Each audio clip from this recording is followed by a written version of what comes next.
Queridos amigos, ¿qué tal? ¿Cómo están? Bienvenidos al episodio número 20 del podcast Platicando con Carlos. Es una bendición poder estar con ustedes una vez más en este podcast donde tenemos unas pláticas apasionadas, unas pláticas de verdad relevantes. Y si de hecho para usted este contenido es relevante, no quiero seguir sin antes invitarle a que pueda compartir nuestro contenido con sus amigos y familiares, con todos sus grupos de WhatsApp, de todas las redes sociales. Comparta y viralicemos juntos lo bueno. En el episodio de hoy estoy con uno de los escritores nicaragüenses cristianos más jóvenes que conozco y que acaba de lanzar recientemente, hace un par de semanas, su segundo libro que se llama Sastre de Desastres. El título está súper llamativo, usted va a quedar encantado acerca de la temática de este libro. ¿De qué trata? ¿Por qué se llama Sastre de Desastres? A usted le va a encantar muchísimo y la esperanza es que todos podamos leer esta literatura cristiana que nos viene a presentar una propuesta para reavivar nuestros principios como cristianos. Recordar qué fue lo que Cristo hizo por nosotros. ¿De qué se trata el nuevo nacimiento? ¿Qué es la justificación por la fe? Esos temas que a veces insólitamente no se nombran en nuestras iglesias muy seguido y deberían de ser temas recurrentes de la fe cristiana en nuestros servicios. Quiero animarles entonces a que puedan quedarse pendientes del podcast de hoy. Como les repito, usted nos hace un favor inmenso, gigante, si comparte este contenido, porque le está diciendo al algoritmo de las redes sociales que este contenido de verdad es relevante y queremos llegar a muchas más personas con esto que estamos haciendo. Una pausa breve y regresamos para decirles quién es nuestro invitado de hoy y hablar un poco más sobre Sastre de Desastres.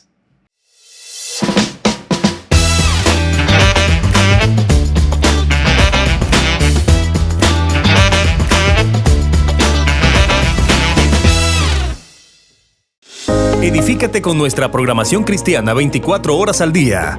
Descarga la aplicación de A Viva Voz Radio Nicaragua. Disponible en Play Store.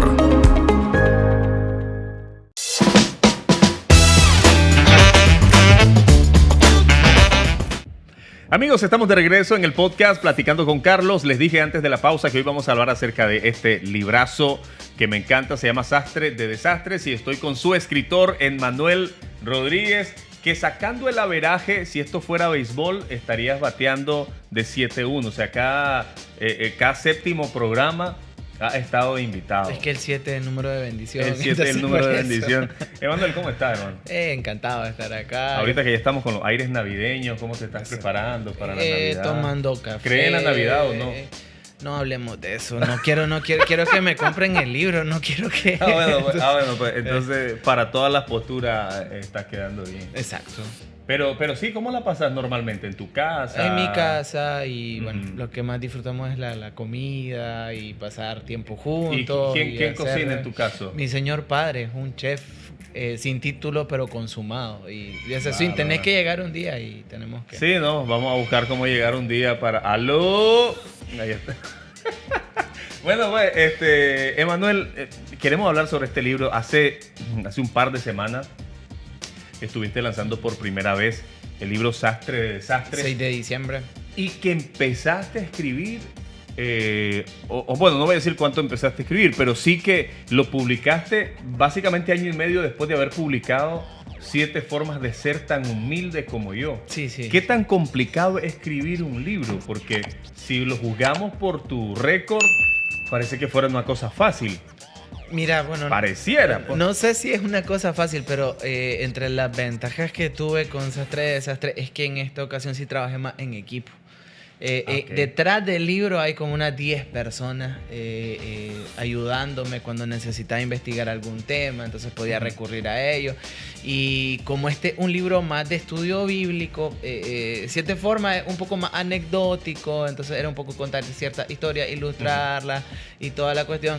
Pero más estudio bíblico, entonces al menos a mí se me hizo un poquitito más sencillo Y este libro trae guía de estudio, como lo estás planteando. Exactamente. El propósito es que la gente no solamente lee libros, sino que interiorice y repita, refresque constantemente algunas verdades que plantea en este libro, ¿no? 7 formas un poco como Hola, soy Emma, más o menos así pienso, porque el libro es como hablo más o menos, con mucha ironía, con mucha sarcasmo y toda la cuestión. En cambio, Sastre, bueno, ya me conoces, ahora vamos a sentarnos a hablar de Biblia. Este soy yo, esto es lo que creo ahora. Ah, ok, buenísimo. Sastre de desastres.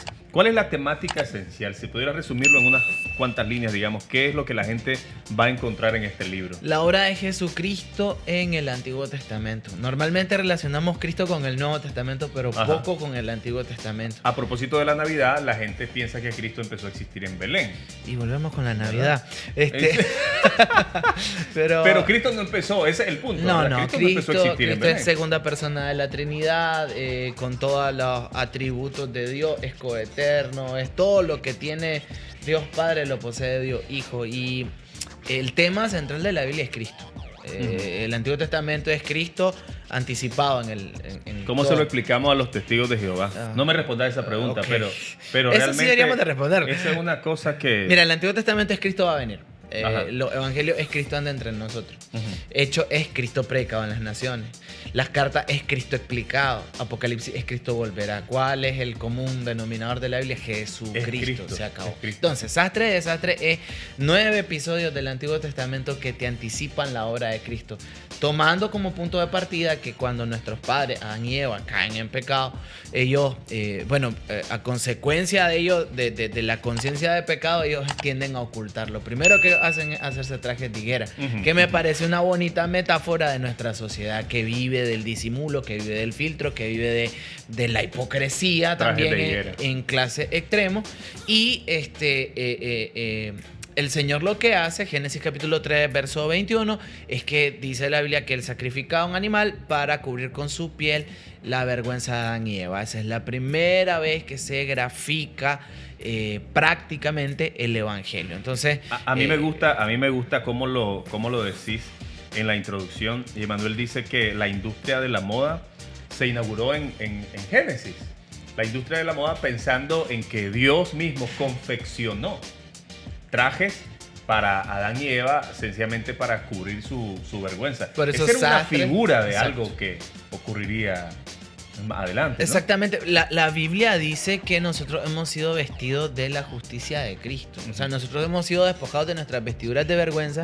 Y, por ejemplo, Isaías 61:10 es un retrato bien bonito de esa obra que hace el Señor. Dice que Él nos atavía como a una novia, dice, que nos hizo vestir de gala. Hay otro episodio en Zacarías capítulo 3 de un sacerdote que está en la presencia de Dios y que está sucio, y Satanás está para acusarlo. Satanás, que normalmente es mentiroso, en esa ocasión tiene razón.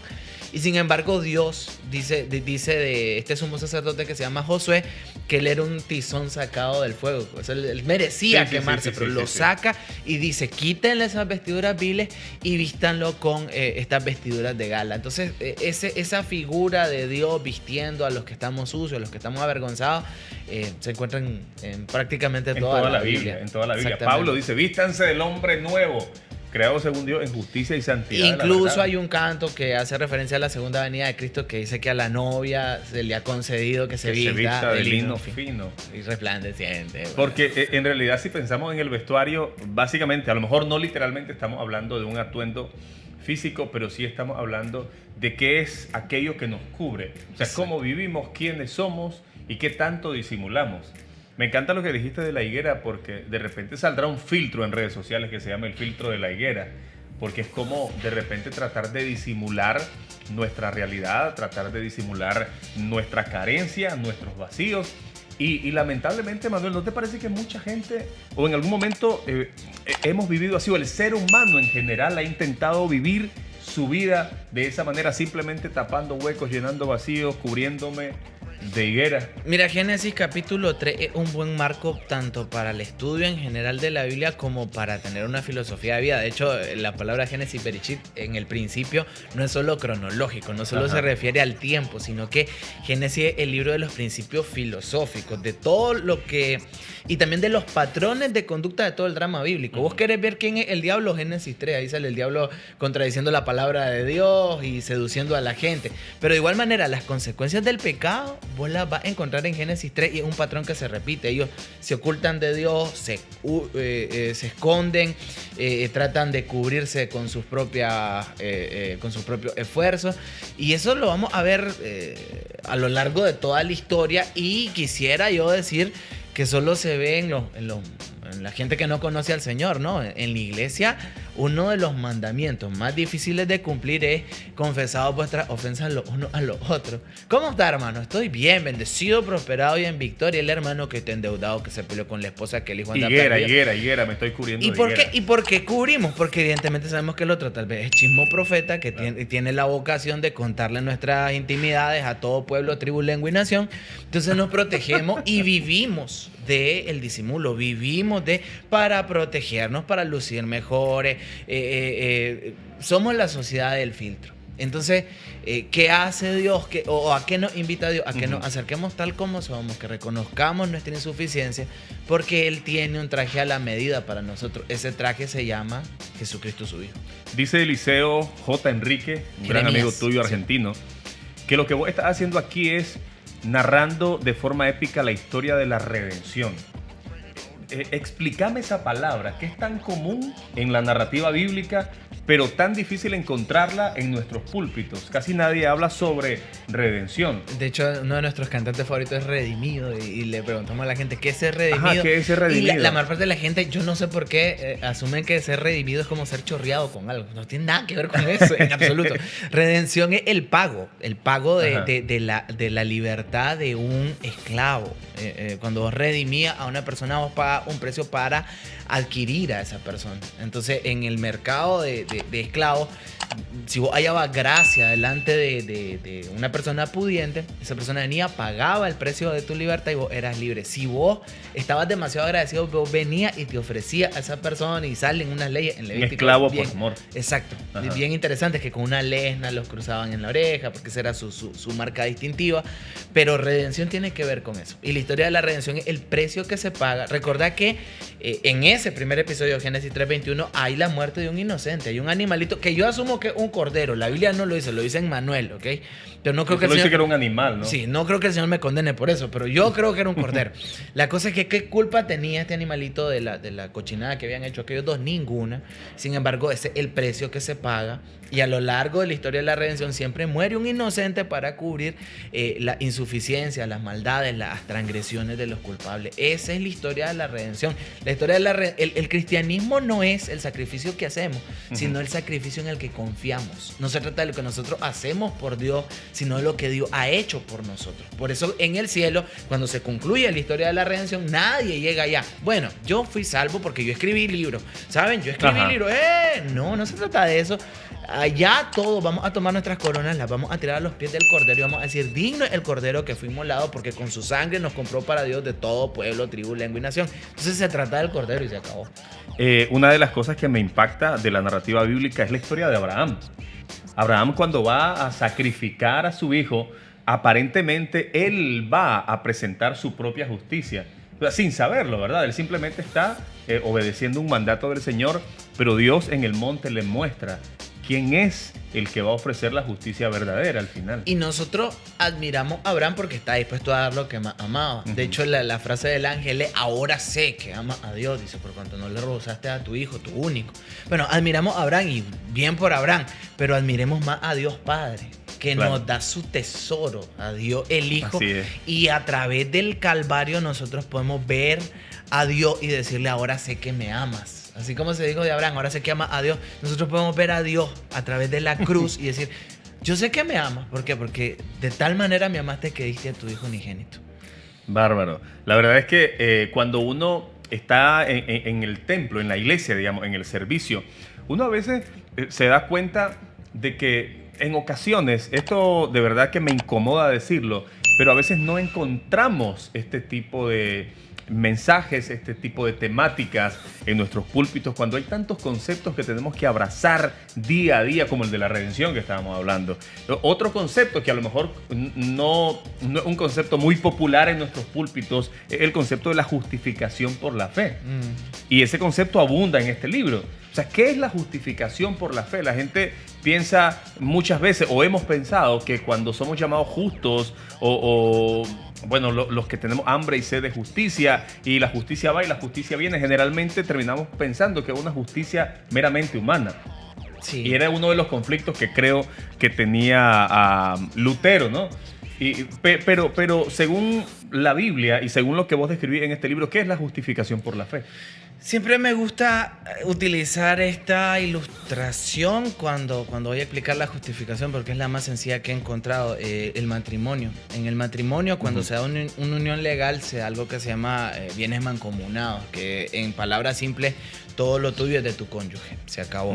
Suponiendo que uno de esos dos cónyuges, supongamos mi persona, tengo una deuda de $10 millones y no la puedo pagar y estoy imposibilitado de trabajar, y le debo una institución de esas que no te perdonan, pase lo que pase, pero me caso con una muchacha multimillonaria. ¿Qué sucede cuando nos casamos? Mi deuda ahora es de ella y ella tiene plata, ella paga en mi lugar. Usted tiene una deuda con Dios que no puede pagar, la deuda de la santidad. Sin santidad nadie verá al Señor, y usted no es santo, no lo ha sido, no lo va a hacer jamás. Así que deje de intentarlo por su fuerza.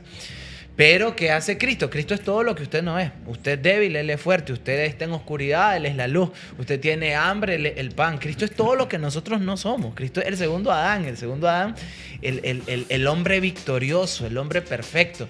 Y Él paga en nuestro lugar. Entonces eso nos deja con la cuenta en cero. Nuestra deuda está cancelada. Pero como son bienes mancomunados, no solo mi deuda es ahora de mi cónyuge, sino que el dinero de mi cónyuge ahora es mío. Bueno, toda esa perfección de Cristo, toda esa santidad, toda esa justicia le atribuida a usted, le adjudicada a usted sin que usted se la haya ganado. Por gracia, a través de la fe en nuestro Señor Jesucristo. Génesis 15:8 dice de Abraham, creyó Abraham o 15:6, uno de los dos. Creyó Abraham a Dios y le fue contado por justicia. Y ese pasaje ustedes van a encontrar a San Pablo en el Nuevo Testamento, utilizándolo para ilustrar lo que ocurre cuando nosotros ponemos nuestra fe en Cristo y en Cristo solamente. Aleluya. Una de las cosas que me impacta también del libro, en el capítulo 5, cuando se da alusión de lo que ya mencionaste, de la historia del sumo sacerdote Josué y cómo se presenta delante de Dios con vestiduras viles, y realmente sería una ridiculez pensar que Josué iba a ir a buscar como él mismo lavar su propia ropa, purificar su propia ropa, pese a que el enemigo estaba persistentemente acusándolo delante del Padre. Y creo que una de las cosas que en carne propia nosotros vivimos constantemente, porque el diablo es acusador de los hermanos, dice la Biblia, y constantemente nos va a estar acusando delante de Dios. Pero cuando entendemos esta realidad de que hemos sido justificados por la fe, de que ya no somos definidos por la suciedad de nuestras vestiduras, sino que una vestidura nueva nos ha sido otorgada. No que lavamos la nuestra, sino que nos fue otorgada una vestidura nueva. Ese es el asunto. No es que lo logramos nosotros, no es que hemos tenido una carrera larga como cristianos, no es que, y déjenme hacer las comillas aquí para los que solo están escuchando, no es que pagamos el precio, porque sería imposible, aunque esta sea una frase muy común entre la iglesia evangélica. No tenemos nosotros la capacidad de pagar un precio por semejante redención, por semejante justificación, por semejante salvación, sino que el Señor ha hecho la obra y usted y yo solamente necesitamos recibirla por fe. Vamos a hacer una pausa, Manuel. Vamos a hacer una pausa y luego vamos a venir a hablar sobre algunas de las cosas que has percibido. A mí me gusta, entre muchas de las cosas que escribís, es cómo el hecho de lograr concretar el sueño de un segundo libro te ha permitido ver que en este país sí se puede. Entonces quiero que usemos la segunda parte del programa para hablar con aquella gente que está entusiasmada sirviendo en un ministerio, o incluso tienen entre ceja y ceja un proyecto, pero dicen, no, tengo que emigrar. Especialmente para los que quieren escribir. A mí me encantaría servir, porque les aseguro que hay gente que tiene mucho que dar, o más de lo que yo podría dar, y están ahí con el temor. Pero bueno, sí, eso vamos a hacerlo después de la pausa, para que vaya a la cocina. Si tiene algo ahí en el fuego, vaya y regrese en un par de minutos, que estamos de regreso aquí en el podcast Platicando con Carlos.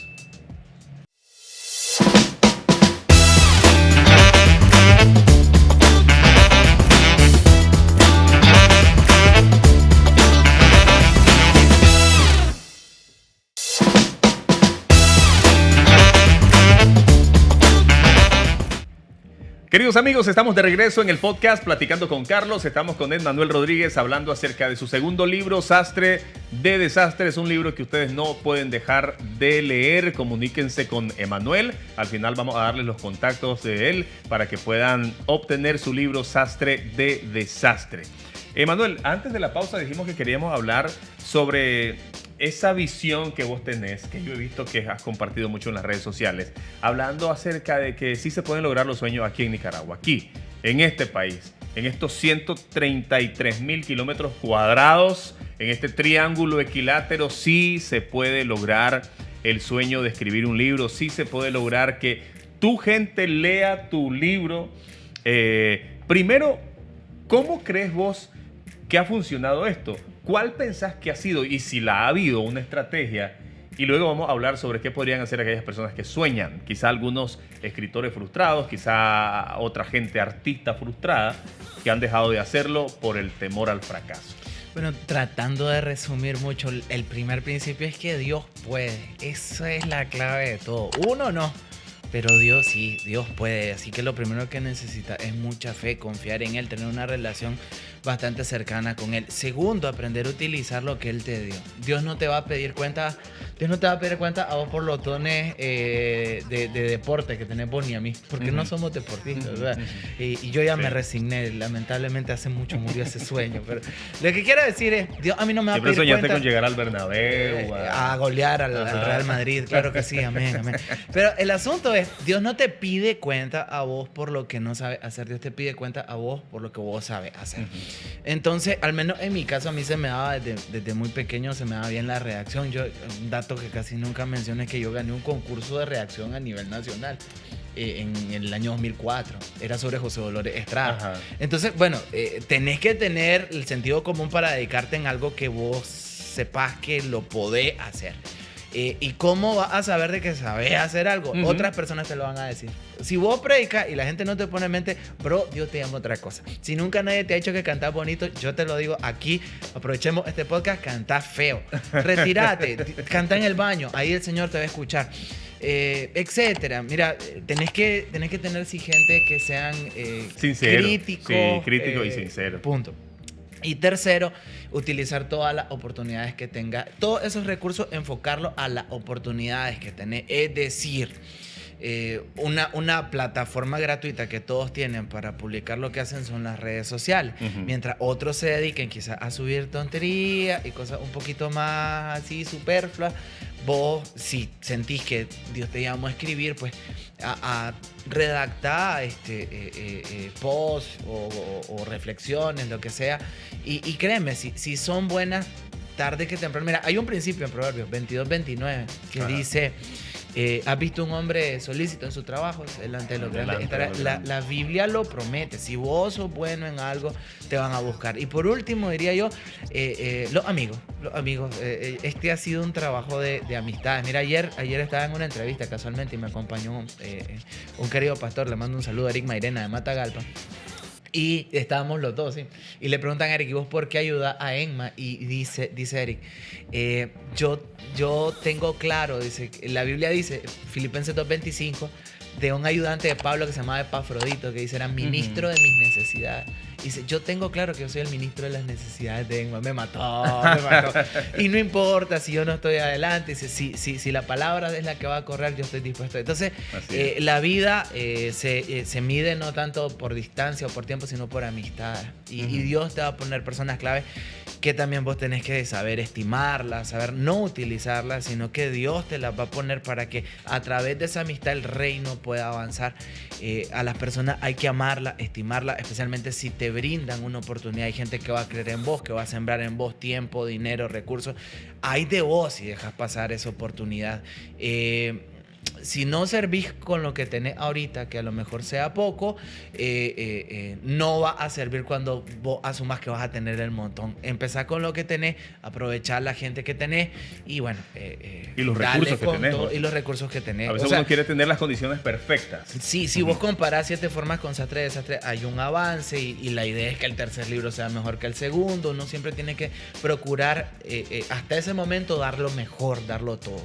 Fíjate que yo me voy a confesar porque yo sufro de eso, el hecho de tener temor a emprender algo hasta no tener las condiciones perfectas. Y ese es el problema. Y viendo algunos canales de YouTube, por ejemplo, hay muchos youtubers famosos que hoy facturan millones de dólares en sus canales. Y vos revisás su cronología y ves sus primeros videos terribles. En términos de producción, terribles. El tema es que se aventaron, lo hicieron, no tuvieron miedo con lo que tenían a mano.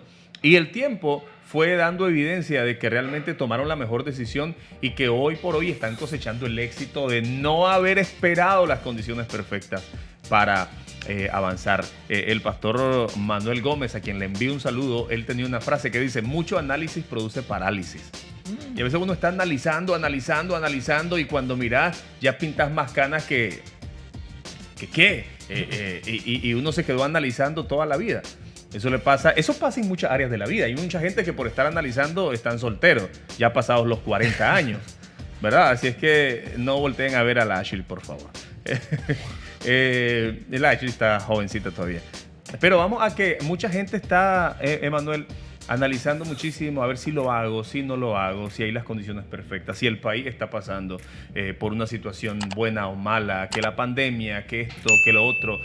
Hay mucha gente que triunfó en la pandemia. La pandemia fue la plataforma para el éxito de muchos. Eclesiastés dice que el que le pone demasiadamente al clima no va a sembrar ni va a cosechar, porque en última instancia la cuestión es riesgo. Mira, yo era profesor de secundaria hace 8 años y yo tenía mi vida perfectamente cuadrada y a mí no es que Dios me llamó así que a través de un profeta o que tuve un sueño, que tuve una revelación.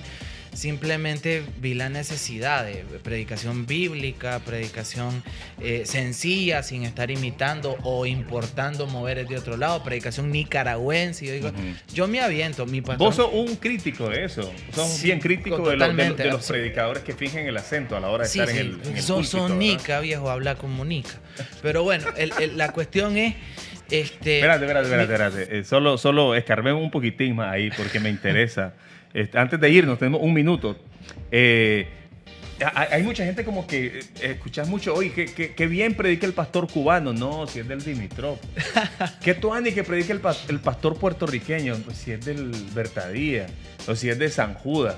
Es como vender la identidad, ¿verdad? Sí, un poco. Y es un elogio para aquel al que está imitando, pero es una falta de respeto para Dios. Porque Dios te hizo como vos sos y Dios te puede usar así como vos sos. Así. O sea, te salvó a pesar de vos. Entonces no te va a usar cambiándote, sé serio. Dios te hizo nica, te hizo indígena, chorotega. Así vas de viaje. Ahí está, miremonos en el espejo, pues, y basta. Sí. Emanuel, muchas gracias, hermano. Gracias. Muchas gracias, de verdad. Este libro yo sé que va a ser de mucha bendición para toda la gente que se arriesgue a retomar el estilo de la lectura, el estilo de vida de un lector, de estar metido ahí con un libro, porque de repente nuestra comodidad nos dice que es mejor estar con el celular más tiempo y lejos de los libros, pero un acercamiento a los libros seguro que nos va a beneficiar. Una última muchísimo. Cosa de 20 segundos que quería decir. Cuando yo me rifé para hacer todas las cosas que ahora estoy haciendo, me imaginé, cuando yo llegué a los 80 años y volteé a ver a estos años, me voy a arrepentir más por no haberme arriesgado. O sea, prefería intentarlo y que saliera mal que vivir una vida segura, pero al final darme cuenta que escalé en el edificio equivocado. Eso no me lo hubiera perdonado, así que... ¿Cuántos libros te gustaría llegar a escribir en tu vida? Hasta que me muera, no sé, lo que se pueda. Vamos a intentarlo. ¿Ya estás pensando en el tercero? Ya lo empecé. Amigos, un abrazo cariñoso para todos. Gracias por haber estado en este episodio número 20 del podcast Platicando con Carlos. Ha sido de mucha inspiración este episodio con nuestro querido amigo y hermano Emanuel Rodríguez. Busquen el libro, ahí estamos dejando el número de contacto de Emanuel para que puedan buscarlo, llamarlo y tener ya su libro antes que el año se acabe. Compren el libro Sastre de Desastres para que este año y el próximo no sean tan desastrosos para nosotros. Saludos, que la pasen bien. Pláticas amenas, conversaciones profundas y a veces no tanto. Temas de temas, fe, vida, sociedad, cotidianidad y más. En Platicando con Carlos, conducido por Carlos Martínez Gallo.